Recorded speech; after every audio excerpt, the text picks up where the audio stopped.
इस वीडियो में मैंने परमुटेशन और कॉम्बिनेशन चैप्टर की मिसलिनियस एक्सरसाइज है ना, उसके सॉल्यूशन प्रोवाइड करें। सर बुक कौन सी है? एनसीईआरटी बुक है, क्लास 11th का इंपॉर्टेंट चैप्टर है। चलिए पहला क्वेश्चन ले लेते हैं। फर्स्ट क्वेश्चन जो है वो ये रहा। अक्सर बच्चे कहते हैं, इंपॉर्टेंट क्वेश्चन है, कह रहे सर हमें ये नहीं पता लगता परमुटेशन करना है या कॉम्बिनेशन करना है। चलो पढ़ते हैं, मैं थोड़ी हेल्प करता हूं आपको कैसे सेग्रीगेट करते हैं।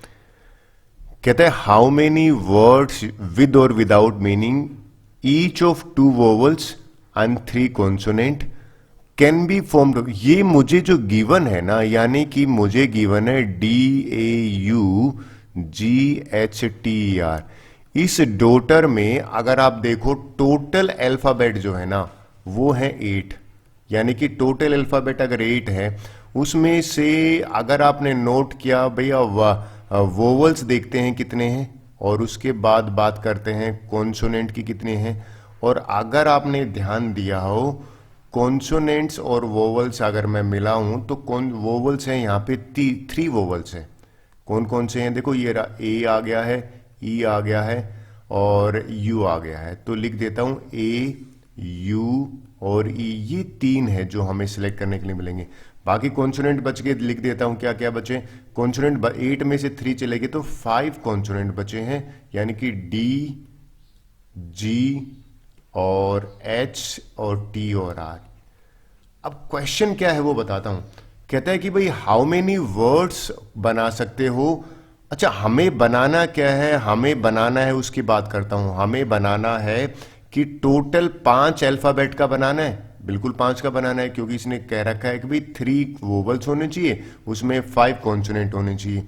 तो 5 और 3 में से ये कहता है 2 वोवल्स की कंडीशन डाली है इसने कि भाई 2 तो वोवल्स होने चाहिए। और उसके बाद लिखा हुआ है उस वर्ड में 3 कॉन्सोनेंट का यूज होना चाहिए। तो एक चीज यहां पे आगे क्वेश्चन अराइज होता है, सर परमुटेशन करें या कॉम्बिनेशन करें। देखिए सबसे पहले तो मुझे 3 वोवल्स में से 2 वोवल्स को सिलेक्ट करना है। तो सिलेक्ट करने की जब बात आएगी तो आप एग्री कर रहे हो 3C2 की बात आएगी। सर 3 ऊपर क्यों आया? टोटल 3 हैं, मुझे कोई 2 सिलेक्ट करने हैं और 5 कॉन्सोनेंट मुझे गिवन है, उसमें से 3 कॉन्सोनेंट लेने हैं। तो यहां पे 5C3 आ जाएगा। लेकिन आपने एक चीज नोट करा, ये तो हुआ सिलेक्शन, कि ये तो सिलेक्शन की बात है कि भाई आपने कितने नंबर ऑफ वेज सिलेक्शन करा आपने। बट कहता है how many words make. Selection होने के बाद जो बनाना होगा ना नंबर ऑफ वर्ड्स, यानी कि आपने 5 वर्ड सिलेक्ट कर लिए, उनका अरेंजमेंट होगा।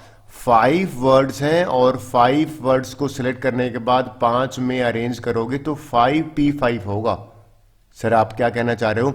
नंबर ऑफ वर्ड्स में आ जाएगा 5P5, यानी कि permutation of 5 words multiply by ये 3C2 मल्टीप्लाई बाई 5C3। देखिए इसको सिंप्लीफाई करेंगे तो 5 फैक्टोरियल डिवाइडेड बाई आ जाएगा 5 माइनस में 5 फैक्टोरियल, जो कि 0 फैक्टोरियल होता है, 1 होता है। इसको सिंप्लीफाई करेंगे तो 3 factorial divided by 2 factorial, 3 minus 1 करोगे तो 1 फैक्टोरियल आएगा। इसको सिंप्लीफाई 3 माइनस 2 करोगे तो 1 आएगा। इसको सिंप्लीफाई करते हैं 5 फैक्टोरियल डिवाइडेड बाई 3 फैक्टोरियल और 5 माइनस 3 करेंगे तो 2 फैक्टोरियल आ जाता है। इन सब को सिंप्लीफाई करने पे मेरा 3600 आंसर आता है। आई होप आपको समझ में आया होगा। देखिए इसमें सबसे ज्यादा बच्चे कहते हैं सर आपने परमुटेशन भी ली है और भैया कॉम्बिनेशन भी ली है, ये क्यों है? परमुटेशन मैंने ली है, ये तो सिलेक्शन हो गया कि in how many veg vowels और कॉन्सोनेंट को सिलेक्ट करा, फिर उनको अरेंज करना है तो मुझे परमुटेशन लेना पड़ा। आई होप ये आपको क्लियर हुआ होगा। चलिए और क्वेश्चन एक ट्राई करते हैं, ये क्वेश्चन देख लेते हैं आपको और अच्छी तरह से। कहता है कि भाई आपको टोटल एक वर्ड इक्वेशन दे रखा है, ये लीजिए इक्वेशन दे रहा है। इक्वेशन वैसे मैथ्स में अकेला, ऐसा अकेला तो नहीं, बहुत सारे भी होते हैं जिसमें सारे वोवल्स आते हैं। अब देखिए वोवल्स यहां पे है 5 और कॉन्सोनेंट कितने हैं? 3 हैं। और अगर आप टोटल अल्फाबेट काउंट करो तो टोटल भैया इसमें है 8। क्या कह रहा है कि how many can be form using all the alphabet of equation at a time. इसमें एक कंडीशन आ गई, कहता भाई जो भी बनाओ ना वोवल्स और कॉन्सोनेंट इकट्ठे आने चाहिए। तो ये जो नंबर ऑफ वर्ड्स बनेंगे ना, तो इसमें देखिए आपको क्या समझ में आना चाहिए। कहता भाई पांचों वोवल्स है ना वो एक साथ आने चाहिए। तो पांचों वोवल एक साथ आएंगे, तो यानी कि एक तरह से मैं ये ग्रीन वाला बॉक्स बना रहा हूं ना, इसमें ये वोवल्स का आ गया मान लीजिए। और कहता है कि भैया कॉन्सोनेंट 3 बचे हैं ना, वो भी एक साथ आने चाहिए। मतलब जहां कॉन्सोनेंट शुरू हो तो वहां कॉन्सोनेंट ही होने चाहिए। ये कॉन्सोनेंट का अपना टेबल हो गया मान लीजिए, और ये हो गया वोवल्स की। रबड़ मैं बांध देता हूं एक तरह से। देखिए इसको फिल करने के तरीके हैं 5 फैक्टोरियल।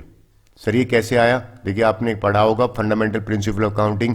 इसको भरने के 5 तरीके, 4 तरीके, 3 2 1। और अगर कॉन्सोनेंट 3 ही है तो मेरे पास 3 2 1। इसको फिल करने का तरीका वेज है नंबर ऑफ 3 फैक्टोरियल। लेकिन जरूरी थोड़ी हमेशा वोवल्स ही पहले आए, कॉन्सोनेंट भी तो पहले आ सकते हैं। तो जो मैं यहां पे कह रहा था ना हाउ मेनी वर्ड्स, तो नंबर ऑफ वर्ड्स की जो बात हो रही है ना, उसको मैं यहां पे 2 से मल्टीप्लाई करूंगा, 2 फैक्टोरियल से करूंगा, तो 2 ही होता है। सर आपने 2 से क्यों किया?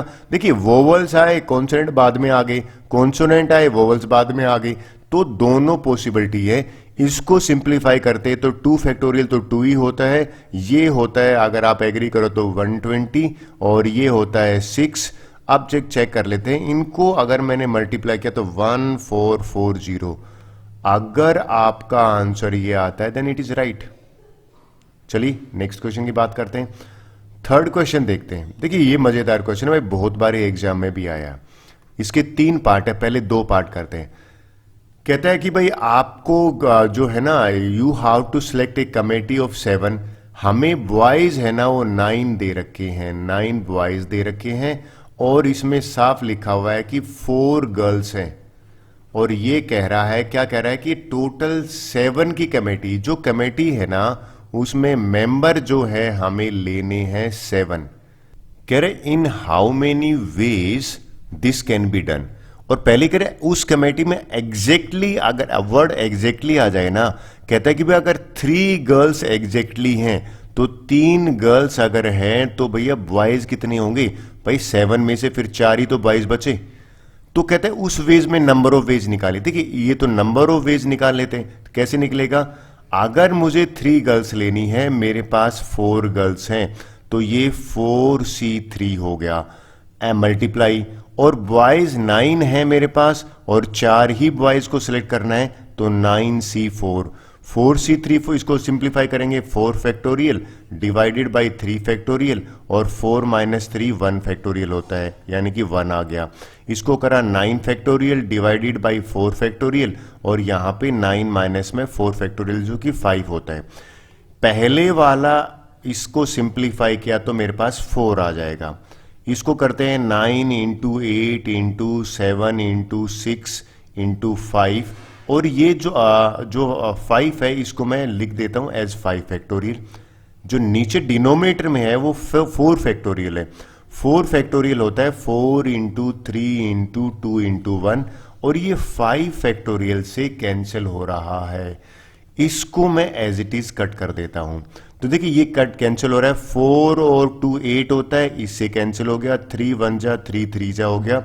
इसको सिंप्लीफाई करने पर मेरे पास आंसर आया 504, यानी कि पहले का आंसर आ जाता है 504। 504 is the ways to select अगर एग्जैक्टली 3 गर्ल्स है। चलिए बात करते हैं इसकी एटलीस्ट। एटलीस्ट का मतलब है भाई मिनिमम 3 भी हो सकती हैं और 4 भी चलेंगी। तो यहां पे जो नंबर ऑफ वेज है ना वो भैया 2 हो गए एक तरह से। अगर सर 2 कैसे हो गए? एटलीस्ट का मीनिंग समझ में आ गया, मिनिमम 3 और 4 भी चलेंगे। सिर्फ 5 क्यों नहीं चलेंगे? क्योंकि हमारे पास गर्ल्स ही 4 है। तो 2 वेज हो गए। केस 1 में अगर 3 गर्ल्स हो जाएं तो भैया 5 तो यानी कि 7 में से 4 बॉयज हो जाएंगे। एक तो ये कॉम्बिनेशन बन सकता है, बिल्कुल ठीक है। दूसरा क्या हो सकता है? ये भी तो हो सकता है कि भाई और यानी कि 4 गर्ल्स हो जाएं एंड उसमें भैया बचे हुए 3 बॉयज हो जाएं, तो एक दूसरा का ये भी हो सकता है। तो देखिए दो पॉसिबिलिटी है। पहली पॉसिबिलिटी में 3 गर्ल्स और 4 बॉयज, ये तो यही तो था, 3 गर्ल्स और 4 बॉयज, यानी कि जो मैंने सिंप्लीफाई किया ना कि 3 गर्ल्स कितने में से लेने, 4 गर्ल्स में 4 उसमें से, तो 4C3 मल्टीप्लाई 4 बॉयज लेने हैं, यानी कि कितने बॉयज हमारे पास टोटल 9C4। तो इसको तो सिंप्लीफाई किया है तो अभी आया 504। ठीक है, यही तो किया है सेम। और का मतलब होता है प्लस, ये ध्यान में रखना भैया, दूसरा केस आएगा तो ऐड करेंगे। तो इसको सिंप्लीफाई करते हैं। 4 गर्ल्स का मतलब है 4 में से 4 गर्ल्स लेनी है, तो 4C4 का सिलेक्शन ठीक है। और 9 बॉयज हैं, उसमें से हमें 3 ही बॉयज लेनी है, तो 9C3। इसको सिंप्लीफाई कर लेते हैं। 4C4 अगर आप देखोगे तो 4 फैक्टोरियल, और यहां पे आ जाएगा 4 फैक्टोरियल, और ये हो जाएगा 4 - 4 0 फैक्टोरियल। ठीक है, इसको सिंप्लीफाई करते हैं तो 9 फैक्टोरियल, 3 फैक्टोरियल, और 9 में से 3 माइनस करोगे तो 6 फैक्टोरियल आ जाएगा। इसको सिंप्लीफाई करने पे, मैं अलग अलग सिंप्लीफाई कर देता हूं। इसको सिंप्लीफाई करने पे हमारे पास 84 आया, यहां से 40, इन दोनों को मैं ऐड कर देता हूं। अगर आपका आंसर 588 आता है देन इट इज करेक्ट। चलिए, आई होप आपको समझ में आया होगा। नेक्स्ट क्वेश्चन की इसी का थर्ड पार्ट करते हैं। चलिए क्वेश्चन नंबर 3 का थर्ड पार्ट करते हैं। देखिए एटमोस्ट 3 गर्ल्स का मीनिंग समझाता हूं मैं आपको। तो एटमोस्ट का मतलब है मैक्सिमम 3, और मैक्सिमम 3 का मतलब है कि भाई जरूरी नहीं है 3 हो, 0 होगा तो भी चलेगा, 1 होगा तो भी चलेगा, 2 होगा तो भी चलेगा, और 3 ज्यादा से ज्यादा आना चाहिए। तो टोटल 4 केस बनते हैं। सर कैसे? एटमोस्ट वर्ड का मीनिंग यही है। सर पहला केस क्या बना? पहला केस ये बना कि भैया अगर एक 0 यानी कि सिलेक्शन ही नहीं हुआ, 0 गर्ल्स और 7 बॉयज हैं, तो पहले केस में ये हो सकता है, क्योंकि इस एटमोस्ट वर्ड का मतलब ही यही है। दूसरा केस जो है ना, उसमें देखिए 1 गर्ल है, तो भाई हमें तो टोटल 7 चाहिए ना, 7 का सिलेक्शन कमेटी बनानी है, तो 6 बॉयज लेने पड़ेंगे। सेकेंड केस के बाद थर्ड केस में अगर 2 गर्ल्स का है और तो 5 बॉयज लेने पड़ेंगे, 5 + 2 7। 3 गर्ल्स है तो 4 बॉयज लेने पड़ेंगे। तो आपने ध्यान दिया, चारों केस बनते हैं ना, इन चारों केस का मैं सेपरेट सिलेक्शन करके ऐड करूंगा। अब एडिशन करूंगा। सर कैसे? देखिए मैं आपको समझाता हूं। अगर सबसे पहले मैंने यहां पे देखो ये लिखा भी है, 0 का तो था ही नहीं, मुझे 7 बॉयज लेने हैं 9 में से, तो 9C7 हो गया the number of veg. Second case में अगर 1 गर्ल है लेकिन मेरे पास गर्ल कितनी यहां पे, यानी कि 4 गर्ल्स है, तो 4C1 का सिलेक्शन हो गया, यानी कि 4 में से एक को। 6 बॉयज हैं तो 9 में से, यानी कि 9C6। तो ये सेकेंड केस का हो गया। थर्ड केस का हो गया 4C2। सर कैसे? भाई 4 में से 2 गर्ल्स का सिलेक्शन करने के नंबर ऑफ वेज, और बॉयज 9 है तो 9C5 हो गया। फोर्थ केस में 4C3, और बॉयज में 9 में से लेने तो 9C। These are the number of ways. अब मैं क्या करूंगा, इनको सिंप्लीफाई करूंगा और सिंप्लीफाई करके ऐड कर दूंगा। सर कैसे? चलिए मैं समझाता हूं आपको। मैंने ये करा, 9C7 निकाला, 36 आया मेरा पहला केस। इस केस में 4C1 करा, 4 कॉम्बिनेशन लगाया, 966 का कॉम्बिनेशन लगाया, और दूसरे केस में आंसर आया 336। तीसरे वाला जो केस है ना, इसमें सिंप्लीफाई किया 4C2 को, तो 4C2 को सिंप्लीफाई किया तो 6 आया, 9C5 को सिंप्लीफाई किया तो 126 आया, थर्ड केस में आया 756, और 4 केस में 4C3 को करा तो ये आ गया 9C4 को। अब आपने नोट करा, इन चारों को मैं एडिशन करूंगा ना, एडिशन करने पर जो आंसर आता है वो मेरा करेक्ट आंसर होगा, यानी कि 1632। अब पता है बात क्या है? सर ये तो लेंथ ही है, कोई शॉर्टकट भी है? बिल्कुल शॉर्टकट है।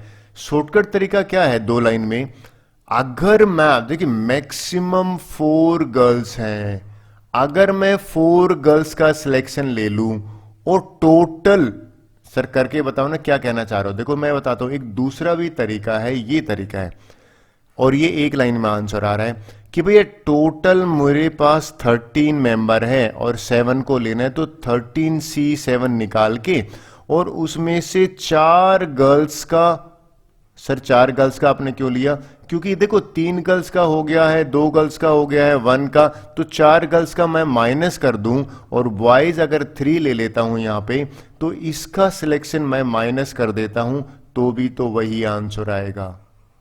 सर ये कर क्या रहे हो आप? देखिए मैं क्या कह रहा हूं, मैंने बिना कंसीडर करे कितने बॉयज कितने गर्ल्स हैं वो 13C7 निकाला, उसमें से 4 गर्ल्स का कॉम्बिनेशन वाला केस में माइनस कर दूंगा तो उस केस में भी 1632 आता है जो इस केस में आ रहा है। तो दोनों में से जो आपको समझ में आए, ये शॉर्टकट फार्मूला है, ये मैंने लेंथी से बताया है। चलिए होप सो आपको थोड़ा बहुत क्लियर हुआ होगा। अगला क्वेश्चन ले लेते हैं। वेल ये मजेदार क्वेश्चन है, ये इजी है। कहता भाई एग्जामिनेशन वर्ड है, अगर आप ध्यान दो एग्जामिनेशन वर्ड में मैं अगर बात करूं नंबर ऑफ अल्फाबेट, तो नंबर ऑफ अल्फाबेट यहां पे है भैया, टोटल अल्फाबेट यहां पे 11 है, ठीक है। अब 11 में से देखो तो ए है ना वो भी 2 बार आया है, बिल्कुल ठीक है, देखो 2 टाइम्स है। उसके बाद एन अगर आप देखो ये भी 2 बार आया है, बिल्कुल ठीक कह रहे हो। आई भी 2 बार आया है, बिल्कुल ठीक है। अब ये क्या कह रहा है, कहता है कि भाई डिफरेंट परमुटेशन की सीधी सी बात हो रही है, तो फंडामेंटल प्रिंसिपल ऑफ काउंटिंग से करेंगे हम। तो वो कह रहे हैं कि भाई डिक्शनरी में, as per dictionary how many words are there the list before first, E से पहले कितने वर्ड आएंगे। तो अगर आप नोट करें हमारे पास ई से पहले ए है, ई से पहले ए है और तो है ही नहीं, तो 2 ए है ना, तो ये अगर चाहता है कि नंबर ऑफ वर्ड्स, देखिए ध्यान से देखना, ये कह रहा है कि नंबर ऑफ वर्ड्स कितने होंगे जो ई से पहले आएंगे। मैंने एक ए को फिक्स कर दिया, यहां पे फिक्स कर दिया एक ए को, टोटल 11 है, तो मेरे पास यहां पे देखा जाए तो 10 बचे, यानी कि 10 वर्ड्स को मुझे अरेंज करना है, नंबर ऑफ परम्यूटेशन निकालना है।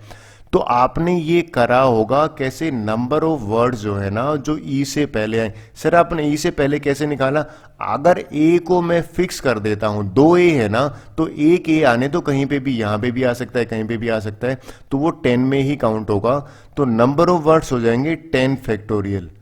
और आप सबको पता है जो रिपीट आता है उतने फैक्टोरियल से हम डिवाइड करते हैं, तो 2 फैक्टोरियल इसका और ये आई का भी 2 फैक्टोरियल, और इसको मैं डिवाइड करूंगा तो आंसर आएगा। सर आपने ए का क्यों नहीं लिया, एक्चुअल में ए वाले में तो एक तो फिक्स हो गया ना, तो एक ही तो ए बचा है, तो इसलिए इसको मैंने डिवाइड में नहीं लिया। इसको सिंप्लीफाई करेंगे, 10 फैक्टोरियल होता है 10 into 9 into 8 into 7 into 6 into 5 4 3 2 factorial लिख लिया नीचे। और आप एग्री कर रहे हो भाई नीचे भी 2 फैक्टोरियल है, तो 2 फैक्टोरियल और इंटू 2, तो ये 2 फैक्टोरियल से 2 इसको सिंप्लीफाई करने पर मेरा आंसर आता है 907200। अगर आपका आंसर ये आता है then it is correct. Clear हुई बात? चलिए नेक्स्ट क्वेश्चन की बात करते हैं। Well that's quite easy. ये क्या क्वेश्चन है देखते हैं।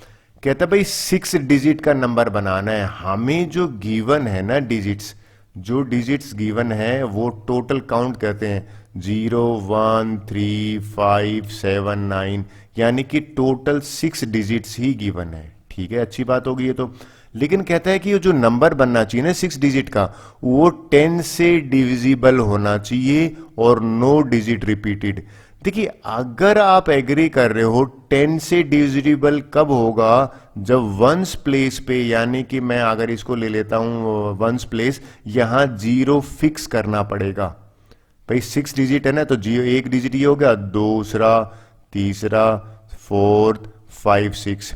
तो मैंने करा क्या है, मैंने इसको फिक्स कर दिया। अगर ये फिक्स कर दिया तो मेरे पास एक्चुअल में देखा जाए तो 5 ही डिजिट बचे। तो इस बॉक्स को भरने के 5 तरीके हैं, रिपीट नहीं कर सकते। इसको 4 तरीकों से भर सकते हैं, इसको 3 तरीके से, इसको 2 से, इसको 1 से। तो यहां पे नंबर ऑफ हमें वर्ड्स या नंबर ऑफ परमुटेशन निकालनी पड़ेगी ना, हाउ मेनी 6 डिजिट नंबर, तो नंबर ऑफ 6 डिजिट नंबर जो है वो कितना हो जाएगा, अगर आप ध्यान दीजिए ये 5 फैक्टोरियल कहलाता है। और अगर आप नहीं समझ में आता है तो ये मैं आपको बताता हूँ, इसको मैं मल्टीप्लाई कर दूंगा तो 5 फैक्टोरियल ही है, और 5 फैक्टोरियल जो है वो 120 होता है। इसमें जो गेम था वो ये था कि भैया 10 से डिविजिबल होने के लिए ये वंस प्लेस है ना वो फिक्स करना पड़ेगा। क्लियर? तो ये मेरा आंसर आ गया, दैट्स ऑल। चलिए नेक्स्ट क्वेश्चन की बात करते हैं। Well this is quite interesting, easy question है।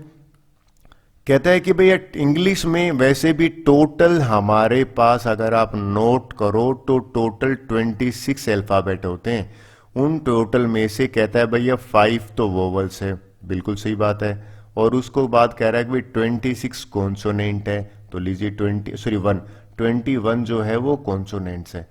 हमसे क्या कह रहा है, how many words with 2 different vowels और 2 different consonant can be formed.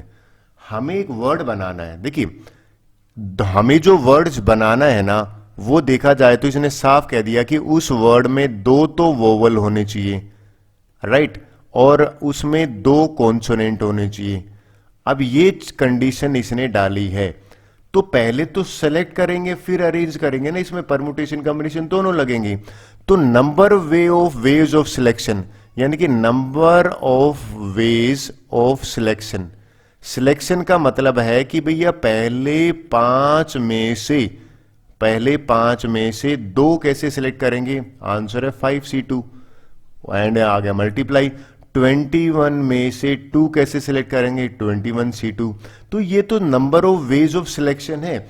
इसको सिंप्लीफाई कर लेते हैं। अगर आप देखो 5C तो 5 फैक्ट यही कर देता हूं, इजी हो जाएगा। 5 फैक्टोरियल डिवाइडेड बाई 2 फैक्टोरियल, और 5 माइनस 2 करोगे तो 3 फैक्टोरियल आएगा। फिर 21 वाले को कर लेते हैं, पहले इसको इरेज कर लेता हूं, थोड़ा सा जगह बन जाएगी मुझे। फिर मैं 21 वाले को करता हूं, इसको करूंगा तो 21 फैक्टोरियल, ठीक है। उसके बाद डिवाइडेड बाई 2 फैक्टोरियल, और 21 में से 2 फैक्टोरियल माइनस करके इसको सिंप्लीफाई करने पे 2100 आया। लेकिन आप नोट करोगे आंसर थोड़ी है, ये कहता है हाउ मेनी वर्ड्स विद। अब नंबर ऑफ वर्ड्स जो है ना वो कैसे निकलेंगे, तो सिलेक्शन करे थे। आप ये बताना, अगर 4 अल्फाबेट के वर्ड्स आपके पास बनाने हैं, 1 2 3 4, तो 4 अल्फाबेट है, तो इसको 4 फैक्टोरियल से मल्टीप्लाई करना पड़ेगा मुझे। सर कैसे, ये तो हो गया सिलेक्शन, तो नंबर ऑफ वर्ड्स हो जाएंगे 4 फैक्टोरियल इंटू 2100। 4 फैक्टोरियल होता है 24, और ये 2100 से मल्टीप्लाई करूंगा, मेरा आंसर आएगा 50400। आप बोलोगे सर ये 4 फैक्टोरियल कहां से आ गया। देखिए ये जो प्रोसेस है ना कॉम्बिनेशन का, ये तो सेलेक्ट करता है कि भाई 26 में से how many ways to select. अब सिलेक्ट हो गए, मेरे पास आ गया, यहां पे मैंने रख दिए, उनमें से अरेंज करना है। जब अरेंजमेंट की बात आएगी ना कि पहले वोवल आएगा, कॉन्सोनेंट आएगा, मिक्स आएगा, तो उन चारों को अरेंज करने का तरीका है 4 फैक्टोरियल। आई होप आपको 6th वाला समझ में आ गया। चलिए नेक्स्ट क्वेश्चन की बात करते हैं। ओके, क्वेश्चन 7 कर लेते हैं। कहता है भाई एक एग्जामिनेशन में ना टोटल 12 क्वेश्चंस हैं वो पूछे गए, और 2 सेक्शन में डिवाइड किए गए हैं। Part 1 section A section B होता है ना, तो पार्ट 1 और पार्ट 2 है। पार्ट 1 में 5 क्वेश्चन है, ये बिल्कुल मैंने लिखा है। पार्ट 2 में 7 क्वेश्चन है। कहता है कि भाई एक स्टूडेंट को ना उसको इंस्ट्रक्शन दी गई है कि भाई उसने अटेम्प्ट करना है। क्या अटेम्प्ट करना है कि भैया 8 क्वेश्चंस है ना उसके टोटल होने चाहिए, राइट। और कहते हैं कंडीशन आ गई एटलीस्ट 3 फ्रॉम ईच पार्ट। देखिए एटलीस्ट वर्ड का मीनिंग होता है कि मिनिमम 3 होंगे तो भी चलेगा, 4 होंगे तो भी चलेगा, 5 होंगे तो भी चलेगा। 6 तो हो नहीं सकते क्योंकि भैया 5 से ज्यादा तो एक क्वेश्चन में है ही नहीं इस पार्ट में से। अब 3 केस बनते हैं यहां पे, सर कैसे केस बनाए आपने? देखिए मैंने पहले बनाया, अगर क्या हो, केस नंबर 1 क्या है, अगर 3 क्वेश्चन एक पार्ट से मिले और 5 दूसरे से। केस नंबर 2 बनाया, दोनों से 4 ले लो। केस नंबर 3 बनाया, एक से 5 ले लो और दूसरे से 3। इन तीनों केस को अगर मैं सिंप्लीफाई करके ऐड कर देता हूं तो मुझे टोटल वेज आ जाएंगे। सर क्या करने वालों? केस 1 की बात करते हैं। कहता है 5 क्वेश्चंस में से अगर आप 3 सेलेक्ट करो और 7 क्वेश्चन में से 5 सेलेक्ट करो, तो अगर वर्ड सेलेक्ट की बात हुई है तो मेरे पास ये फार्मूला बनता है 5C3। इस 5 में से 3 लिए तो 5C3। इस 7 में से मैंने 5 क्वेश्चन लिए तो 5C3 को सिंप्लीफाई किया, 5 फैक्टोरियल डिवाइडेड बाई 3 फैक्टोरियल और 5 माइनस 3 2 होता है। इसको सिंप्लीफाई करने पर 210 आया। सेकंड केस की बात करते हैं। सेकंड केस में कह रहा है कि इसमें से भी 4 हो और इसमें से भी 4 हो, क्योंकि टोटल तो 8 है ना। तो इसको अगर मैं सिलेक्शन करूंगा तो देखिए मैंने इस तरह से लिखा है इसको कि 5 में से 4 सेलेक्ट करा तो 5C4, 7 में से भी 4 सेलेक्ट किया तो 7C4, और अगर मैं इसको सिंप्लीफाई कर लेता हूं मेरा आंसर आता है 175। सर आपने कैसे किया? पहले इसको सिंप्लीफाई किया, फिर इसको सिंप्लीफाई किया, दोनों को मैंने मल्टीप्लाई किया तो 175 आया। So this is the case 2 answer. Case 3 में आप देखोगे तो मैंने इस पार्ट में से पांचों के पांचों लिए हैं और जो रिमेनिंग क्वेश्चन है ना वो पार्ट 2 में से लिए हैं, यानी कि 3 यहां से लिए हैं। तो इसमें बन जाएगा, अगर आप नोट करो, 5C5 बन गया और 7 में से 3 लिए, तो इस वाले को मैं सिंप्लीफाई करूंगा तो सिंप्लीफाई करने पे आंसर आ जाता है 35। क्लियर हुई बात? तो ये 3 पार्ट क्या है? अब इन तीनों को अगर मैं ऐड कर देता हूं तो मेरा आंसर आ जाता है। तो लीजिए इनको जब मैंने ऐड करा तो मेरा आंसर बना 420। अगर आप, यानी कि यहां से 210 लिखा मैंने, यहां से 175 लिखा, यहां से 35 लिखा और 210 है ना, वो इसका आंसर निकल के आ गया। क्लियर हुई थोड़ी बात? चलिए एक और क्वेश्चन करते हैं, नेक्स्ट वाला। ये इजी क्वेश्चन है। क्वेश्चन पढ़ते हैं क्या कह रहे हैं। कहता है भाई एक पैक है कार्ड का, उसमें 52 कार्ड्स है, बिल्कुल ठीक है। और कहता है कि इसमें बात करता है कि भाई 5 कार्ड्स निकालने हैं और एग्जैक्टली 1 किंग होना चाहिए। देखिए अगर आप एग्री कर रहे हो तो इसमें 4 किंग होते हैं, मानते हो, और यहां पे होते हैं रिमेनिंग कार्ड्स 42 हो गए। अब मुझे सेलेक्ट क्या करने हैं? ये कह रहा है भी आपको तो 2 सेलेक्ट है ना, वो 5 कार्ड्स है और 5 में एग्जैक्टली 1 किंग है, यानी कि 1 किंग होना चाहिए, और जो 4 है ना वो दूसरे रिमेनिंग कार्ड्स चलेंगे। तो देखो नंबर ऑफ वेज यहां से क्या निकल के आ रही है, सीधी सी बात है। नंबर ऑफ वेज अगर मैं सिंप्लीफाई करूंगा तो मुझे 4 किंग में से 1 किंग को सिलेक्ट करना है, तो कॉम्बिनेशन 4C1 लगेगा। 48 कार्ड में से अगर मुझे 4 कार्ड कलेक्ट करने तो 48C4 आएगा। इसको सिंप्लीफाई कर दूंगा तो वो मेरा आंसर आ जाएगा। इतना भी छोड़ देंगे तो भी करेक्ट माना जाता है। सीबीएसई में कई बार तो आंसर बुक के पीछे भी यही होता है। चलिए नेक्स्ट क्वेश्चन की बात करते हैं। इंपॉर्टेंट क्वेश्चन है, 3 बार एग्जाम में आया हुआ है ये। कहता है भाई 9 सीट्स हैं टोटल, 9 चेयर ही लगा लीजिए ना, और कहता है कि भैया हमारे पास जो मैन है ना वो टोटल मैन है 5, ठीक है, और हमारे पास वोमेन है ना वो है 4। हमें कहता है कि एक कंडीशन दे दी इसने, women occupy the even places.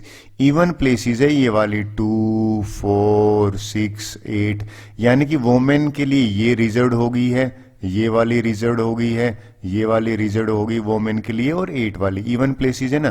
कहते हैं how many such arrangements are possible. ये इजी है। देखिए यहां पे लिख देता हूं नंबर ऑफ अरेंजमेंट्स जो है ना, क्योंकि इसमें एक चीज क्लियर होगी। ये क्लियर क्या हुई है कि भैया अगर देखा जाए तो मैन के लिए 5 बचे हैं। सर कैसे? ये देखो एक मैन अगर यहां पे आ जाता तो मैन यहां आ सकता है, 2, 3, 4, 5, 5 प्लेसेस हैं, 5 मैन हैं और 5 प्लेसेस हैं, तो भैया इनको अरेंज करने के लिए 5 फैक्टोरियल हो गया। वुमेन की बात करते, 4 वुमेन है और 4 ही सीटें उनको रिजर्व दी गई हैं, तो उनको अरेंज करने के 4 फैक्टोरियल होता है। 5 फैक्टोरियल होता है 120, 4 फैक्टोरियल होता है 24। इसको सिंप्लीफाई किया, so this is the answer. चलिए नेक्स्ट क्वेश्चन की बात कर लेते हैं। 10th क्वेश्चन देखिए भैया, ये भी बड़े मजेदार क्वेश्चन है। कहता है एक क्लास है भैया, 25 स्टूडेंट्स हैं, तो उस क्लास में टोटल स्ट्रेंथ जो है ना वो 25 की स्ट्रेंथ है। और वो कहता है 10 बच्चे है ना वो एक एक्सकर्जन पार्टी के लिए ले जाने हैं। अब देखिए 25 स्टूडेंट्स, आगे क्या कहता है कि भाई तेरा 3 स्टूडेंट, 3 दोस्त होंगे पक्का। कहता है या तो ईदर ऑल ऑफ देम, या तो वो तीनों जाएंगे या नन ऑफ देम। यानी कि ये 2 केस बन गए यहाँ पे। 2 केस कैसे बन गए? केस 1 जो है ना वो कहता है कि if 3 are selected, if 3 are selected, एक केस तो ये बन सकता है। दूसरा केस ये भी हो सकता है, अगर मान लो हम उनको एक को भी नहीं ले जाते तो वो कहते हैं हम तीनों नहीं जाएंगे, तो इफ 3 आर नॉट सिलेक्टेड, ये 2 केस बनते हैं। तो बड़ा इजी हो गया। देखिए कैसे इजी कह रहा हूं मैं आपको। पहला केस में अगर 3 सिलेक्ट हो जाते हैं तो भैया सीट्स तो टोटल हमारे पास उस एक्सकर्जन पार्टी की 10 है, तो 3 तो इसी ने ऑक्यूपाई कर ली। तो यहां पे जो नंबर ऑफ वेज बचेगा ना इस केस में, तो अब वो क्या बचेंगे कि भैया 3 यानी कि 3 तो फिक्स होगी, तो मुझे तो 7 स्टूडेंट ही तो सिलेक्ट करने। 25 में से -3 करूंगा तो 22 में से सिलेक्ट करने हैं, तो 22 स्टूडेंट में से 7 सिलेक्ट करने हैं। तो ये 22 C7 हो गया। दूसरे केस में क्या है, अगर मैंने 3 सिलेक्ट कर लिया, नहीं सिलेक्ट करें, तो 25 बच्चों में से 3 तो हटाई दो, तो क्लास की स्ट्रेंथ होगी 22। और यहां पे 22 अगर स्ट्रेंथ होगी तो number of ways of selecting student क्या होगी, इन 22 में से ही क्लास के 10 बच्चे में 10 टूर वाले सिलेक्ट करना है, तो 22 C10 आ गया। तो जो टोटल नंबर ऑफ वेज होगी ना जो हमें चाहिए, तो यहां पे लिखूंगा टोटल नंबर ऑफ वेज, वो क्या हो जाएंगी, यहां से हो गया 22 C7, ठीक है, प्लस में यहां से हो गया 22 C10। अगर आपका भी आंसर ये आ रहा है, यहां तक छोड़ सकते हो, बिल्कुल करेक्ट है। So this is the answer of question number 10th। चलिए क्वेश्चन 11th करते हैं, बड़ा इंपॉर्टेंट क्वेश्चन है। कहते हैं how many ways a letter of assassination be arranged. इसमें ऑल एस है ना वो एक साथ हमें रखने हैं। पहले तो चेक करते हैं, अगर आप नोट करो ए जो है वो 3 बार आ रखा है यहाँ पे, ठीक है, 1 2 3। एस जो है वो 4 बार आ रखा है, एन जो है वो 2 टाइम्स आ रखा है, और आई है वो भी 2 टाइम्स आ रखा है। और टोटल इस वर्ड में टोटल अगर मैं अल्फाबेट्स की काउंट करूं ना, तो टोटल अल्फाबेट्स यहां पे हैं 13। और 13 में से कहता है कि चारों एस को एक साथ रखना है। अगर मैं चारों एस को एक साथ रख के एक बॉक्स में बंद कर देता हूं, रबड़ लगा देता हूं, तो इसके अलावा यहां पे 9 और बचते हैं। तो 9 और एक ये 1, यानी कि टोटल मिला के यहां पे 10 बना। तो मुझे 10, इसको मैंने एक अल्फाबेट मान लिया, क्लियर। अब इसको एक मान लिया तो 10 अल्फाबेट है, तो मुझसे पूछा गया है नंबर ऑफ वेज निकालना। तो नंबर ऑफ वेज हो जाएंगी 10 फैक्टोरियल, और डिवाइडेड बाई जो बार बार रिपीट हो, जैसे ए 3 बार आया ना तो 3 फैक्टोरियल, और एस को मैं लूंगा नहीं क्योंकि यहां काउंट हो गया, और एन और ये 2 टाइम्स है तो 2 फैक्टोरियल और 2 फैक्टोरियल, इससे डिवाइड करूंगा। ये हमने मेथड कर रखा है। क्या था, इसको सिंप्लीफाई करने पर मेरे पास आंसर आता है 151200। अगर ये आपका आंसर आ रहा है then it is correct. So with this our 11th question over and video is also over. Thank you very much.